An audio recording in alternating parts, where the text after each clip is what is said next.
Okay, hello everybody. This is part 2 of the video of my drowning. I kind of just wanted to give thanks again to the police and fire department.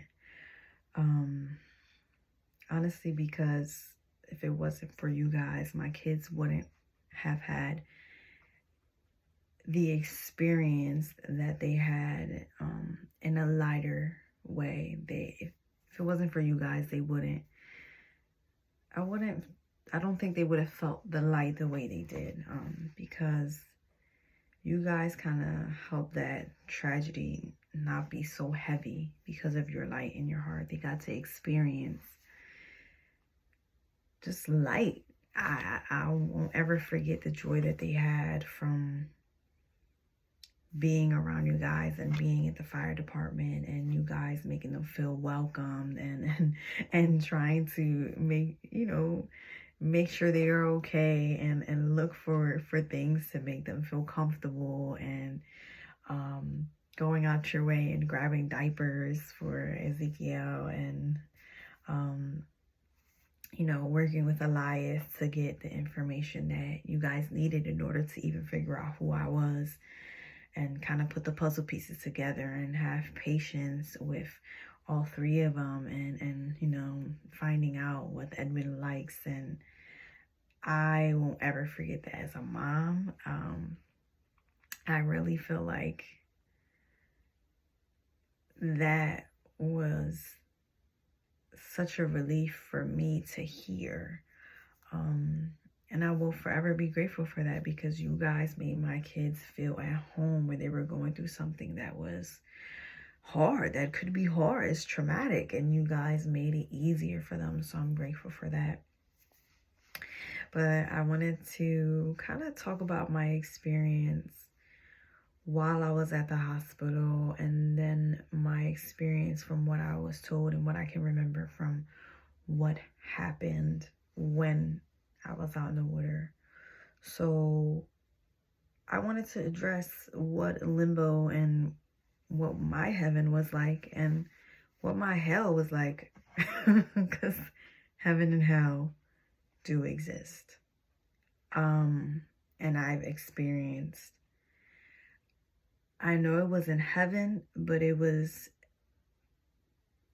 peace. It's what the peace I needed mentally to experience, and it was my heaven. And I didn't get to experience heaven with Source, God. I didn't get to experience that heaven, but I got to experience what felt like my heaven. And that was first. But I know it would be considered as like a limbo. I was at the beach with my kids. But there was air, but I couldn't feel the breeze. If that makes sense. Like there was air, it was the beach setting. There was wind, but I couldn't feel. But I was so into the moment of being at that place with my kids that it wasn't until later on that I was paying attention to there not actually being air. So I was at the beach. I was with the boys. Ezekiel, who's my youngest, I call him Buddha. He was in the wagon, kind of like how it was, during my drowning. And then my middle son, Elias, he kind of was just running back and forth, playing in the water, kicking. And then my oldest, Edwin, who I call Willow, he was at the beach just splashing. He was in like more in the water, but we were just all interacting, and I was sitting down, and I was standing up, and then I was sitting down, and I was standing up. But it was very peaceful. It was kind of like the day we went to the beach. It was peaceful. And it wasn't until I realized it was continuous. Like I wasn't doing anything else. I was still getting up and sitting down, and laughing with them. But we weren't leaving the beach. And when I noticed we weren't leaving the beach, it was like nobody coming in. When you're at the beach, the time that I went, eventually I knew people would be coming. So the fact that I wasn't seeing anybody and it was like we were there for a long time, I started to notice like there wasn't any air, and it was like, you know, kind of a repeat of what I was doing with my kids in that moment. And then I got snatched out and I was then in the hospital bed. And I don't want to go to details of what my hell was like, but it was hell. And the crazy thing is that this hell in particular was the same hell, mental hell, that I was experiencing prior to my drowning in my physical being awake life. It was a mental state of mind that I was constantly putting myself in and making myself suffer while I was awake. So while I was in this place or state of mind, or however it was, because I was put into a coma because I was reliving my drowning experience. So I don't know exactly when I was experiencing my limbo or heaven and my hell, but I very much so experienced hell, and it took forever to get out of.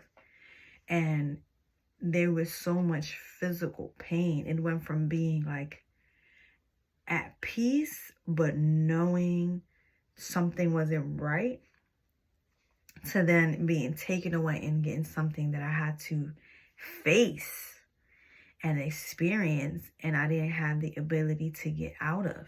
Like, wow, at least I thought I did.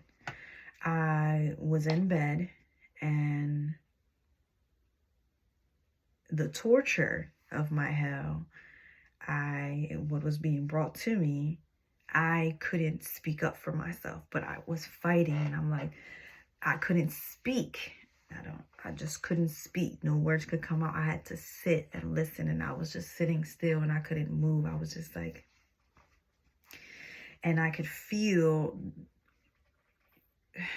you ever experience when you want to say something and you just feel that you can't, so you're stopping yourself? Well, this moment, I wanted to say something and I couldn't, so everything was just building up. And I had to take on what they were saying, and it was taking forever. It was torture. And there was windows, and the windows were like blurred out, and there was a door. And I couldn't get out of the bed. I couldn't just walk away. I couldn't speak up for myself. And it was hurting me, what I was experiencing, the words that were being said to me, because in the core of me, I knew that, no, they weren't right. But the hell that I was in was the same hell that I was in when I was awake. But I believed it to be true. So the table was in a way turned, because in that moment of experience, actual hell, I knew that it wasn't true. And I wanted to speak up and fight for myself, but I couldn't. And then I was ripped out of that. And it was like, when they give you the visual of like when a baby's born and how the baby doesn't really see too much on their side, and it's like kind of blurred, but they could see, and it's a lot of light, and everything just seems close up, and you're just like, oh, you know. That's what I felt when I was like back in my body. And I remember when I was going into my body, I remember screaming, I'm in pain. This hurts. It hurts. It hurts. I don't know if it's because whatever my physical body was experiencing during the process of what I was experiencing at the hospital, or because it physically hurted to be back on my soul, because before that I left the hell and I went somewhere else that I can't remember. I don't remember, but I remember from then being shoot out from whatever that was and being in my body and it hurting. And when I looked around, all I could see were my parents, and I was terrified. I'm like, what the fuck is going on here? I knew I was okay because they're my parents. And I'm like, whoa. And they're like bringing me back to reality. Hey, we love you. It's okay. You know, my mom, you know, connecting with me, and my dad like, hey, mama, we're here. And, you know, the nurse who was in the back, I'm like, who the fuck is that? But I'm like, oh, and it's not only because I was seeing, it's the way I was experiencing them and seeing them that was terrifying. Because I didn't know what was going on. So, you know, just seeing them and like almost kicking my mom and like fighting and then kind of, you know, swinging like, and they're calming me down, and me seeing them. Here's the kicker. Seeing them in a different light. Seeing them in a different energy. Seeing my parents in the energy that I saw them was terrifying. And it wasn't like a child, you know, when you have the respect or, you know, a little bit of fear when it comes to your parents. It was a different kind of energy that I seen in my parents and my mom. And it was just, to see that, it was just like, whoa. And then after, I guess I calmed down. I don't know if, you know, medicines kind of kicked in, because then I was dancing and, you know, feeling, just being, you know, relaxed. And then from there, I remember waking up and kind of not really knowing what was going on. And, you know, my mom kind of breaking it down to me, and then me just feeling the emotions that I felt when hearing that, and then wondering if my kids were okay, and, you know, they couldn't be with me now. And then going through the anxiety that I was feeling at the hospital and not having them there. And, you know, it was just weird. So then, you know, I was misbehaving in the hospital at like one of the nights when I was fully aware of what was going on. It was hard for me because my mom couldn't stay and my father couldn't stay. No one could stay with me. And I was having like really bad anxiety, and I was kind of like misbehaving, trying to rip the cord out of my neck, and like it felt weird. And I was like trying to tell the nurse, one of the nurses, I was like, he's like, I can't take it off. He got to take out one of the things, but I was misbehaving. They had to wrap my hands up. I was being that patient at first, and it got better. The nurses and the doctors that were there were very kind, and they helped soothe me. I would never forget one of the nurses. She could feel like my anxiety. Again, I had my hands tied up because I was misbehaving, and I'll never forget. She washed my hair, and she just tried to keep me relaxed and be calm in the moment. Know that in time I will leave. All in all, just the nurses and the doctors and the medical assistants, just everybody in the hospital were phenomenal. They did everything in their power to help me feel welcomed and feel calm and go through the emotions and the process of it, and even tolerated like my nonsense during the process. But it was a good thing. It was a good experience, and I'm grateful for them. And that's pretty like my experience. I don't want to go into details with the hell and the heaven, but I don't really know how to explain it, but it does exist. But what I can share is that the same hell that I experienced while I wasn't here was the same hell that I put myself in, that I allowed in here to experience. And I believe, and I will put myself in suffering, was the same hell that I experienced when I was gone. So after me leaving the hospital, I got to have my kids back home. And even now, I can say, you know, hey, as a parent, you know, sometimes it's nice to have time alone from them. But going through something tragic, it just was like, it felt so good to be back home with them. I didn't really have strength. I had to like sit and take a bath. I was really thin and kind of fragile, really fragile, but you couldn't tell me nothing. I was going to try my best to be independent and get myself back to normal because I wanted to go back to what I would do with the kids. And I got there. And when I finally had my trachea scar was closed, I met up with the people who saved me from the fire department, Bridgentine Fire Department, and I met up with the lifeguards, Bridgentine lifeguards, and we got to talk about everything, and it was, again, a blessing to see my kids interacting with them. Like, it was like a second home to them. And then they told me how, you know, how they did things, what they went through, you know, how the kids were, how they got all this information out from Elias, how it took them forever to get Ezekiel to go to sleep, and like he needed a nap, and how Willow was excited and to watch TV, and how they got pizza and they got donuts and they got to play basketball and just watch TV. And then, you know, when they got picked up, and I couldn't really cry out of my experience. I just felt pure joy knowing like my kids got that while I was going through that. And it was definitely the prime of it. That's what they remember. They know that something happened, but they remember the positive part of it, and I am forever grateful for that.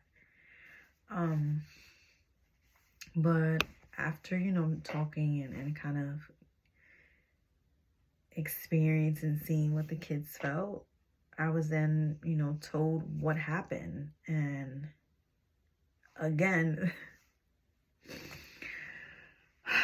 I didn't remember what happened when I was at the hospital. I slowly started to remember. I don't mean to backtrack, but I remember looking through my phone and then seeing pictures and videos of that day. I slowly started to remember how it happened. So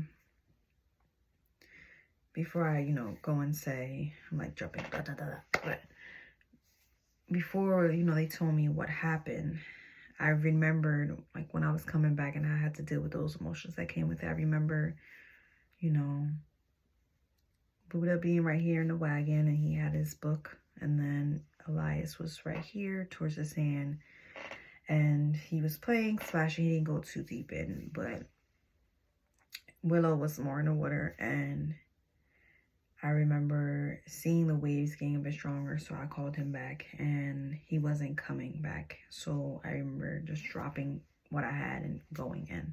That's what I remembered after leaving the hospital.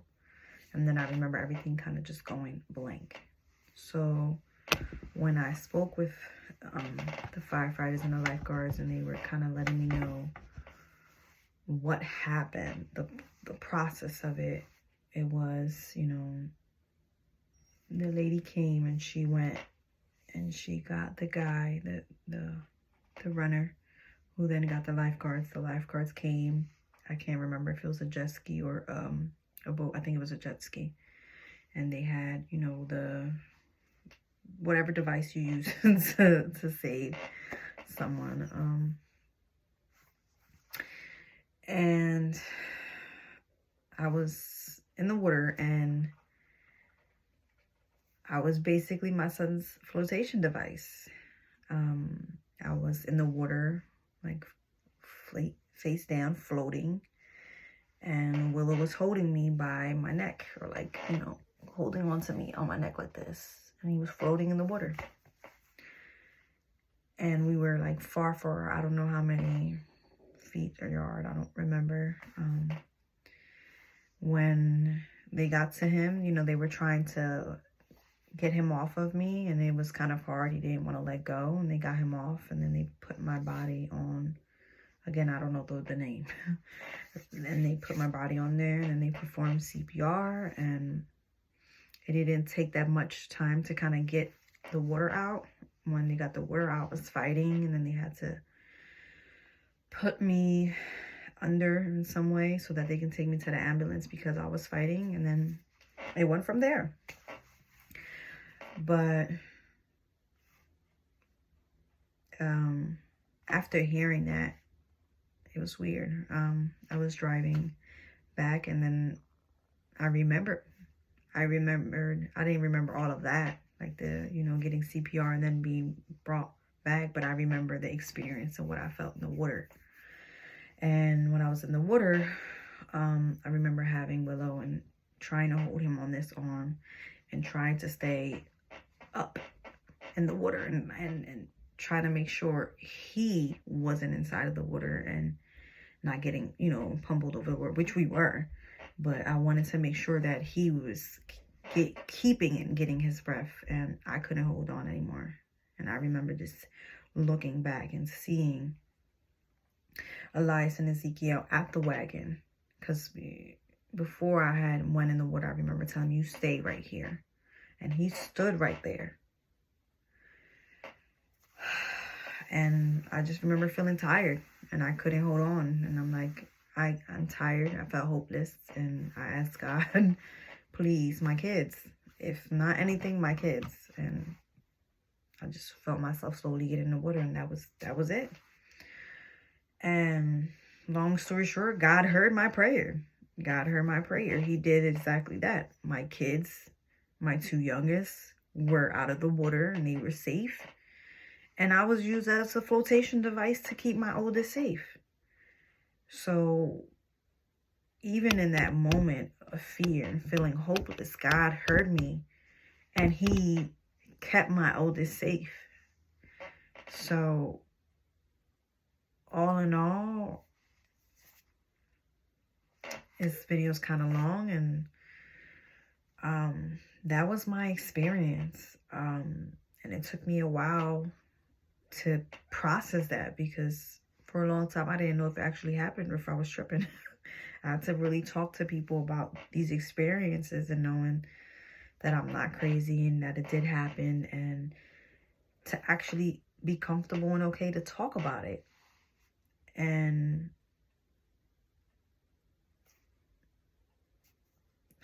heaven is real. I do believe the heaven that we're told about exists. If I experienced that, I don't remember. Limbo exists because I've experienced limbo, and hell very much so exists. What I can say about my hell and what I had got walked through by talking about my hell with my mom and her knowledge behind that, we come to terms, and I come to terms, that the hell that I experienced was the hell that I was experiencing while I was actually physically here. And I don't know too much about the connections there, but I know that there's something about that just is mind-blowing. But hell is a thing, and it's a place. And I think that we have to accept that. But there's more to it that we don't know about it. And God and Source listens to your prayers, because he listened to my prayer and what I felt when I went in that water, and I knew that I couldn't hold my son up. So I was able to do that. And I'm grateful for it. I'm grateful for the experience. I'm grateful to be able to talk about it now and be okay to talk about it. Know that it's okay, and that it happened. It happened, and I'm hoping that this sheds light to anybody in any way, and them knowing that prayer is power. The power in prayer and people is power, like superpower. God is in all of us. Limbo, hell, and heaven are real. And for me, I don't know what heaven was like, because there's a gap that I don't remember before actually physically remember being in my body. But I know that if we manifest the heaven that we would like in this physical body, hell wouldn't be so bad, because I didn't do the manifesting heaven as I should have back then. And I truly believe that my hell wouldn't have been so strong, because the hell that I was in was the hell that I was when I was weak. So thank you for those who listen and stay tuned for this long. I know that it's a lot, but I'm grateful for the experience, and I hope that this message can help anybody in any way. And I'm grateful for everybody who walked me through it, whether it be physically or energetically. And I'm grateful for the experience.